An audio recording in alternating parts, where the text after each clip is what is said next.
Ladies and gentlemen, welcome back to the channel and welcome to Border Crossing, what many people consider to be one of the worst maps in Call of Duty history.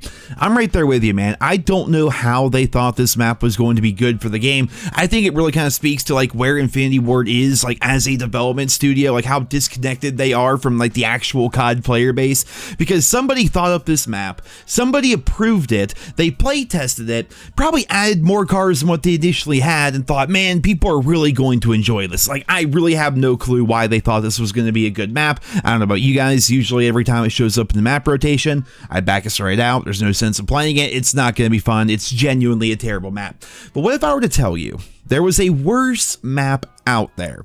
A map that people consider to be so bad that it was nuked from Call of Duty's existence. You're going to remember the map, but you probably don't remember the fact that it was removed from the game entirely and was never heard of ever again. The map I'm of course talking about is Arsenal Sandstorm. I did a video earlier today talking about how they added in like the numbers skin essentially to the new weapon variant in Modern Warfare 2, which allows you to basically have a numbers camo if you switch around your camos and things like that, which is kind of a cool little Easter egg for Modern Warfare 2. But obviously it reminded me a bit of the Black Ops universe. I did some research looking into this, and man, I had no idea that this map was considered by fans and devs to be like the worst map in Call of Duty history. So here is going to be a little bit of backstory. Arsenal was a launch map within Black Ops 4. The map itself was okay. I never thought it was amazing. I was annoyed at all the people that would creep and crawl through the vents right in the very center of the map, but in general, Arsenal wasn't a good map. It wasn't a bad map. It was just a map, right? I don't think people tended to hate it too much.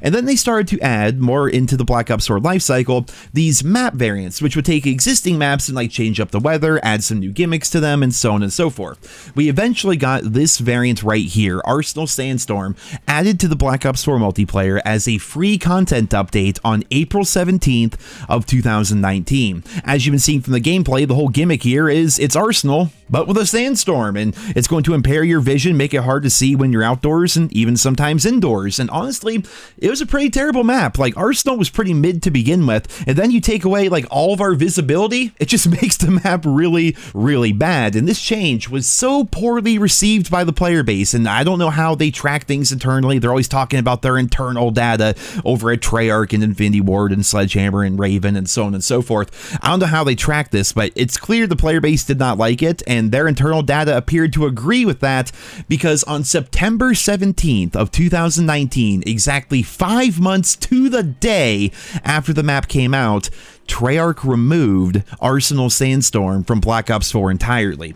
Now, when I say they removed the map, they straight up nuked it from existence. I mean, there are still some tweets from them that reference the map itself, but to this day, Arsenal Sandstorm cannot be accessed legitimately by the player base within Black Ops 4, even though all the other map variants can still be found and can still be played. We had Firing Range Night, pretty simple, it took Firing Range and made it nighttime. Seaside Sunset, it kind of added a little bit of rain to the map and also changed the time of day. Just a small little change, but it added to the game and made the game feel a bit more dynamic and a bit more alive when you would play Seaside. Then later on you would play Seaside Sunset, same map, but different look, different feel, different vibe. It was nice. Contraband Hurricane, they took the map Contraband and made a hurricane happening outside of it, which added a bunch of wind and rain and things like that. Hacienda Twilight was basically just Hacienda, but at night, which changed up the vibe. And then even Jungle Flooded appeared, and it's still available within Black Ops 4. Like, Jungle Flooded, I would argue, is a pretty horrible map. Like, they take the iconic map Jungle from the original Black Ops,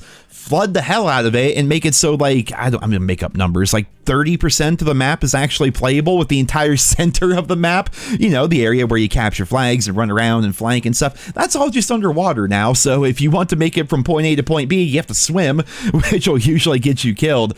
It was a weird map, but they still kept it. Arsenal Sandstorm was gone. They completely removed it. It was only available to fans for a total of 5 months, 153 days, and then it was completely removed from the game.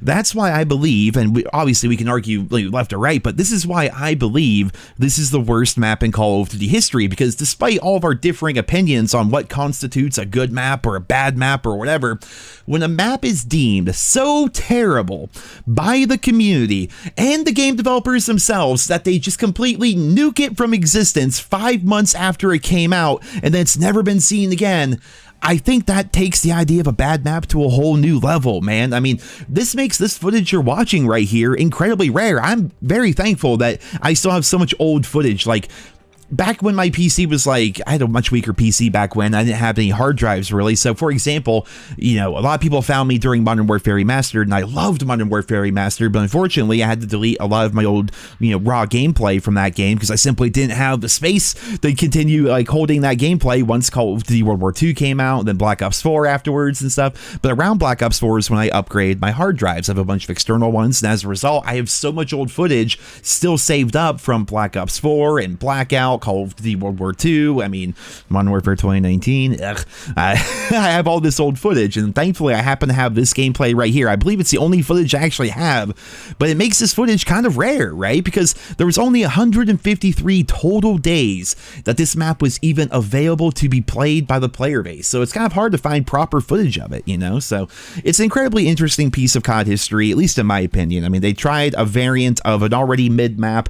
They had this idea of a Sandstorm. I mean, they were trying out new things, which I'll give Treyarch credit for that. I mean, taking a map and making it nighttime is kind of cool. Adding a hurricane to an existing map is kind of cool. Adding rain. I mean, Jungle Flooded, at least they tried with Jungle Flood. It didn't turn out very well. I mean, they probably expected it not to turn out very well, just given the concept, but at least they were trying these interesting things back in Black Ops 4, whereas, you know, in a game like Modern Warfare 2, they're kind of just copy and pasting maps into the game. I mean, Shipment is on a boat now, I suppose. I mean, Shipment does look pretty good in Modern Warfare 2, but you guys get where I'm coming from. They're kind of just like copy and pasting maps into the game and not really changing anything. I mean, the idea of map variants, I think, was a winning formula back in Black Ops 4, and I hope to see that expanded upon, hopefully, within Black Ops 5, which is set to release at some point in 2024. Right now, details are pretty fuzzy. We're still waiting on Sledgehammer Games to give us information about their upcoming title here in 2023. So, as always, I'll keep you guys posted as we learn more. But yeah, I thought with like the Black Ops like kind of like variant camo thing they added today